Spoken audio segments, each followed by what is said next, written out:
حضرت سیدنا امام علی زین العابدین رضی اللہ تعالیٰ عنہ کے وصال کے بعد آپ کی پشت انور کو دیکھا گیا تو آپ کی پیٹھ پر بہت سارے نشان تھے۔ تحقیق کی گئی تو معلوم ہوا امام علی زین العابدین اپنی زندگی میں رات کے اندھیرے میں اپنی پیٹھ پر غذا کی بوریاں لاد کر غریبوں، مسکینوں اور محتاجوں کے گھروں میں پہنچاتے تھے۔ حیرت کی بات یہ ہے کہ جن کے گھروں میں پہنچاتے تھے انہیں بھی معلوم نہیں تھا کہ ہمارے گھروں میں یہ غذائیں کس نے پہنچائی ہیں۔ یہی وجہ تھی کہ آپ کی پیٹھ پر نشان عارض ہو گئے۔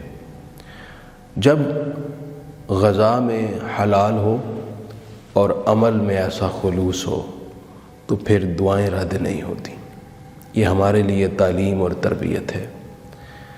حضرت طاؤس رحمہ اللہ کہتے ہیں، میں نے ایک مرتبہ امام علی زین العابدین کو گوشہ مسجد میں سجدے میں دیکھا۔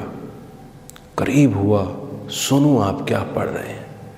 وہ آپ کی زبان پر یہ کلمات تھے، عبیدوں کا بھی فنائی کا، مسکینوں کا بھی فنائی کا، سائلوں کا بھی فنائی کا، فقیروں کا بھی فنائی کا۔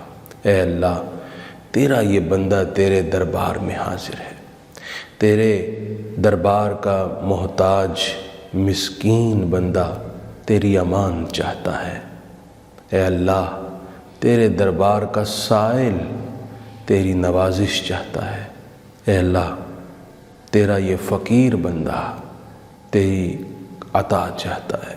حضرت طاؤس کہتے ہیں کہ میں نے یہ الفاظ یاد کر لیے، جب بھی مجھے کوئی مشکل پیش آتی تو میں اپنی اس شدت حاجت کے وقت یہ دعا پڑھتا، میری مشکل دور ہوتی، میری حاجتیں پوری ہوتی۔ مشائخ نے اس پر تجربہ کیا اور یہ دعا ایسی ہی پائی گئی۔